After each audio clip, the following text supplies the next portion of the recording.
Quero convidar mais uma vez os irmãos a abrir a palavra de Deus lá na carta aos Hebreus, capítulo de número 13. Leremos os versículos 5 e 6.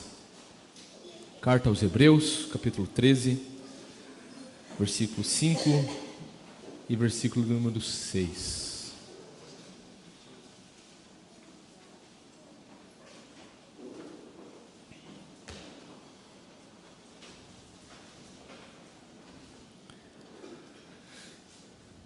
E diz assim a palavra de Deus em Hebreus, capítulo número 13, versículos 5 e 6.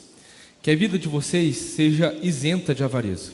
Contentem-se com as coisas que vocês têm, porque Deus disse: de maneira alguma deixarei você, nunca, jamais o abandonarei. Assim afirmemos confiantemente: o Senhor é o meu auxílio, não temerei. O que é que alguém pode me fazer? Vamos orar?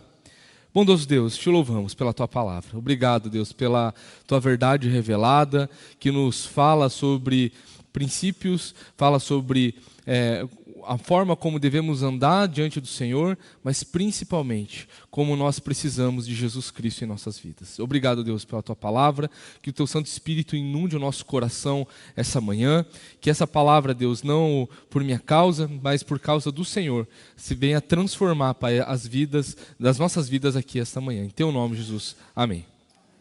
Meus irmãos, tenho certeza que nesse final de ano nós estamos pensando muito naquelas retrospectivas. É muito normal, né? A gente vê na televisão, tem retrospectiva do que aconteceu do ano inteiro. Eventos, falecimentos, várias coisas acontecendo. E se nós olharmos para a nossa própria vida, nós vamos ver que também temos muitas coisas que recordamos, coisas muito boas, coisas talvez ruins, mas com certeza nós temos muito o que agradecer ao Senhor. Completamos mais um ano aqui na presença de Deus, e estamos vivendo uma vida com o Senhor, perto do Senhor. Diante das provações, diante das alegrias, nós podemos sim falar que o Senhor é bom. O Senhor, em todo o tempo, Ele é bom. Em todo o tempo o Senhor é justo, em todo o tempo o Senhor é misericordioso. Nós precisamos reconhecer a vontade de Deus em nossa vida, que é boa, perfeita e agradável. Mas nem sempre isso nos gera, essa consciência nos gera, de uma forma automática, o senso de contentamento. Muitas vezes nós nos atrevemos a reclamar, muitas vezes nós sentimos a tentação de ter a inveja, de sermos avarentos diante das coisas e diante dos recursos que nós temos. O descontentamento é um sintoma, com certeza, da falta de um relacionamento cada vez mais profundo com o Senhor, que é o provedor de tudo, que é o Deus sobre tudo e todos. A ingratidão, por exemplo, ela é uma prova de que não reconhecemos Deus como o nosso Pai, da forma como deveríamos. Se nós temos um coração ingrato diante das coisas boas que o Senhor tem nos dado, nós, com certeza, não estamos entendendo aquilo que nós lemos no Salmo, na comparação que é feita ali com o pardal encontrou casa, a andorinha o seu ninho, né? Então nós precisamos olhar para Deus e entender que Ele é o nosso Pai. E um coração ingrato nos mostra que nós ainda não temos um relacionamento tão profundo como deveríamos ter com Deus, ou enxergando como nosso Pai. A inveja, a avareza, o orgulho e a ganância, por exemplo, são provas também de que nós não amamos o nosso próximo como deveríamos amar. Nós, quando olhamos e cobiçamos algo que é do nosso próximo, quebrando então assim o 10º mandamento, nós estamos deixando de amar o nosso próximo como ele deveria. Nós não estamos sendo aquele veículo de amor que nos alcançou, o amor que nos alcançou por meio de Jesus, não estamos sendo esse canal de amor ao nosso próximo, ao nosso irmão, ao nosso familiar ali. Ou seja, todo pecado, no final das contas, vai nos levar a uma vida de insatisfação. O descontentamento nos leva também a uma vida de insatisfação constante. Por isso que nós precisamos, em todo momento, reafirmar o nosso coração confiantemente, como nós lemos aqui no texto, que a dependência de Deus é o segredo de uma vida contente. Ser contente não é um sinônimo de ser feliz. Ser contente é ser contentado. A alegria é um produto desse contentamento, nesse ato de depositar sua confiança no Senhor, que é o nosso Pai. Quando nós lemos aqui a carta aos Hebreus, nós vemos que no capítulo 13, o autor aqui aos Hebreus, ele está concluindo tudo o que ele já falou, tudo que ele falou ao longo dessa carta. Falando que Jesus ele é superior aos anjos, falando que Jesus é superior à lei, às leis cerimoniais, falando que Jesus é superior a Moisés. E nós podemos então sim, com certeza, enxergar em Hebreus que existe todo um movimento para que nós entendamos que Jesus é tudo o que nós precisamos. Jesus ele supre até mesmo, principalmente, a nossa falta de paz que nós não temos com Deus, sendo o nosso sumo sacerdote. E nós vimos que isso pode ser muito bem aplicado na nossa vida prática. Nessa conclusão, no capítulo 13, que o autor de Hebreus faz, ele vai nos mostrar como que o verdadeiro cristianismo pode ser reconhecido e conhecido de uma forma prática em nossas vidas. Nós precisamos então entender que a sã doutrina, a fé, que é muito falado no capítulo 11, no capítulo 12, a fé é tudo aquilo que a fé deve produzir, é tudo aquilo que enaltece e resplandece a glória de Deus em nossas vidas. E então a sã doutrina, ela sempre redunda então numa vida transformada, numa vida onde nós estamos vendo aqui no texto lido, uma vida que não é avarenta, uma vida que não é cobiçosa, uma vida que não é invejosa, uma vida que não é ingrata. Algumas questões práticas que o autor de Hebreus nos escreve aqui, nessa perícope, nesse trecho das Escrituras, ele vai começar a falar sobre como que o cristão é alguém que cuida do próximo, nos versículos de 1 a 3. No versículo de número 4, como se deve respeitar o seu cônjuge, né? o marido, a sua esposa, o seu marido, como que deve ser esse relacionamento. E depois, no versículo 5 e 6, o autor aqui nos trata sobre a nossa postura de coração em sermos contentes com aquilo que nós temos. Então vemos aqui que o que se opõe à ingratidão, à avareza, à inveja, à ganância, o orgulho, é o contentamento. E nós precisamos tomar um alerta no nosso coração. Nesse final de ano, nós fazemos muitos planos para o próximo ano e tudo mais. E muitas dessas vezes nós temos o anseio por muitas coisas, não é verdade? Nós queremos fazer muitas coisas. E uma dessas coisas que o pecado faz é transvestir aquilo que aquilo que é pecado, a parecer que não é pecado. Como, por exemplo, a ingratidão, a avareza, a inveja, o orgulho, a ganância, transvestidos de virtude, pode ser traduzido também como ambição. É uma das coisas que é tratado na sociedade como algo muito bom. É necessário se ter ambição. Não, eu sou ambicioso. Eu quero isso aqui para o meu bem, né? Isso não é tratado como um pecado. E nós também, cristãos, vivendo numa sociedade que pensa dessa forma, precisamos ter o cuidado de como nós estamos vivendo o nosso cristianismo. Por isso, em primeiro lugar, o texto ele é muito simples. Seja contente com o que você tem. Por quê? Porque é um mandamento. O versículo 5 vai nos dizer que a nossa vida ela deve ser isenta de avareza. Contentem-se com as coisas que vocês têm. Então nós vemos no versículo 5 que é um mandamento. Nós percebemos o verbo ali no imperativo, contente-se. É um mandamento de Deus. Jesus, em Lucas capítulo 12, ele vai nos falar que a vida de uma pessoa, ela não consiste naquilo que ela tem. Quando nós somos comprados por Deus através do sangue de Cristo, a nossa identidade passa a ser de Jesus. A nossa identidade, aquilo que temos, aquilo que somos, pertence a Cristo. Então o verdadeiro lucro, como o apóstolo Paulo nos ensina, é que o verdadeiro lucro é piedade com contentamento e que precisamos ter cuidado de que pecados como ingratidão, avareza, inveja, orgulho, ganância, são pecados que nos desviam da fé e nos atormentam. Isso que o apóstolo Paulo vai falar a Timóteo, em 1 Timóteo 6, versículo 10.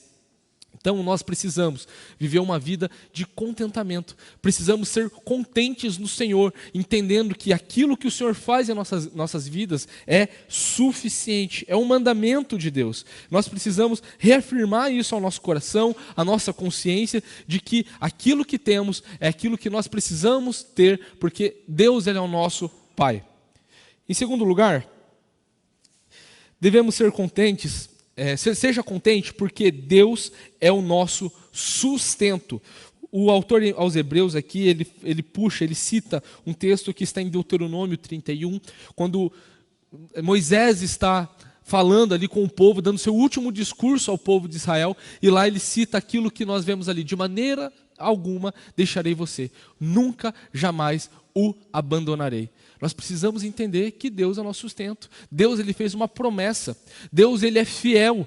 Deus ele pode e faz tudo por meio de nós e em nós. Será que esquecemos que o Senhor é o nosso pastor por acaso? O Senhor é o nosso pastor. Quando nós lemos o Salmo 23, o texto que nós conhecemos muito bem, fala que o Senhor é o nosso pastor e de que nada nós teremos falta. Nada nos faltará. Não nos faltará também momentos de provação, não nos faltará momentos de angústia, e que tudo isso são providências de Deus para que nós aprendamos a depender do Senhor a todo momento. Se você acha que falta alguma coisa, deposite essa dependência no Senhor. Se você acha que você tem muito, seja grato ao Senhor e seja fiel aos seus irmãos. Nós precisamos ter isso em mente. E nisso eu não estou falando em bens, recursos, dinheiro, finanças. Não, ações de graças, um coração aceitável, um coração ensinável, um coração entregue, um coração de serviço. Podemos perder tudo. A palavra de Deus nos fala que nós podemos perder tudo. Nós podemos em algum momento perder nossos bens, nós podemos perder a nossa dignidade, nós podemos até mesmo perder as nossas próprias vidas. Mas o texto nos fala, deixa muito claro, que de maneira alguma o Senhor nos deixará. De maneira alguma o Senhor nos abandonará. E o autor aos Hebreus escreve isso diante de um contexto onde muitos hebreus estavam voltando às práticas judaicas, eles eram cristãos, estavam voltando às práticas judaicas, porque eles estavam sendo perseguidos por causa da fé em Jesus. Então eles estavam fugindo disso para que eles não experimentassem a perseguição, a difamação, a morte pelos próprios judeus. Mas o autor dos Hebreus aqui nos lembra de uma promessa, feito lá na entrada da terra prometida, lá em Deuteronômio 31, de que Deus ele jamais nos abandona. E é por isso que devemos ser contentes, porque Deus ele é o nosso sustento. Em terceiro e último lugar, seja contente ao invés de estar contente. O ser, ele é uma postura de caráter, ele é uma condução, ela faz parte da sua identidade. O estar é algo que é volátil. Você pode estar bem hoje, você pode não estar bem amanhã. Você pode estar feliz agora, você pode estar triste outra hora. Mas o ser contente no Senhor é uma questão, é uma postura de caráter, é uma postura de identidade, de firmeza em Jesus. E a dependência de Deus, muitos pensam hoje, conversando com um colega meu, que não é cristão, há um tempo atrás, e eu cheguei e falei para ele que todo joelho vai se dobrar um dia diante de Jesus. Todo. Ele falou assim: eu jamais vou me dobrar diante de Jesus. Nunca vou me dobrar diante de Jesus. Nunca vou dobrar meu joelho a ninguém. Porque é entendido que isso é algo fraco, é traduzido como fraqueza isso. Mas não. A dependência do Senhor, o ato de nós nos prostrarmos do Senhor, nos depender do Senhor, é onde deve estar o nosso coração. E isso não é um ato de fraqueza, mas é uma entrega em amor. Entender que aquilo que o Senhor fez em nós, por meio de Jesus Cristo, é algo muito maior do que nós pensamos ou poderemos ter algum dia. Aquilo que Jesus faz em nós é algo muito mais prazeroso, é algo que mais nos traz vida do que qualquer outra coisa que nós podemos ter ou imaginar em algum momento. Depender não é um ato de fraqueza. Depender do Senhor é uma entrega em amor. A dependência de Deus é onde deve estar o meu e o seu coração. A dependência no Senhor é onde deve estar as nossas vidas. E nós podemos ter isso hoje em Jesus Cristo. Nós podemos ter essa convicção. E é por isso que o autor aos Hebreus aqui vai falar assim: assim afirmamos confiantemente. Ou seja, não tenha nenhuma dúvida na tua mente. O Senhor é o meu auxílio, não temerei. O que é que alguém pode me fazer? Uma citação no Salmo 118, de como que a nossa mentalidade, a nossa vida, ela deve estar entregue. Uma pergunta retórica no final: o que é que alguém pode me fazer? Alguém pode me tirar tudo um dia. Alguém pode me tirar meu dinheiro, alguém pode tirar minha vida. Mas jamais eu vou estar sem o Senhor, porque Ele é o meu auxílio e de nada temerei. Mas a pergunta que eu quero deixar para essa manhã é: você é contente? Se sim, com o quê? Se não, por quê?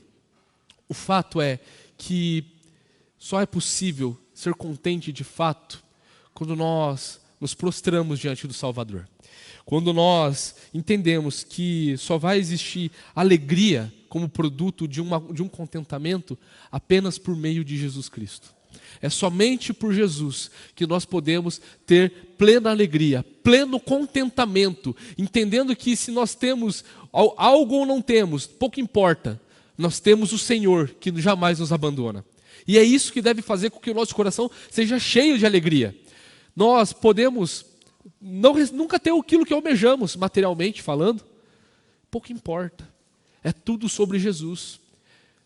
E é feito um chamado ao nosso coração essa manhã, de que a nossa dependência precisa estar nele, de que a nossa vida não pode ser uma vida de ingratidão, de reclamação, não pode ser uma vida de inveja, uma vida de avareza, uma vida de orgulho, uma vida de ganância, uma vida talvez, de ambição. A nossa vida, ela precisa ser uma vida alegre no Senhor. Isso é uma vida simples. É uma vida onde nós podemos nos encontrar hoje com o Senhor. Basta confessarmos Ele como o Senhor na nossa vida.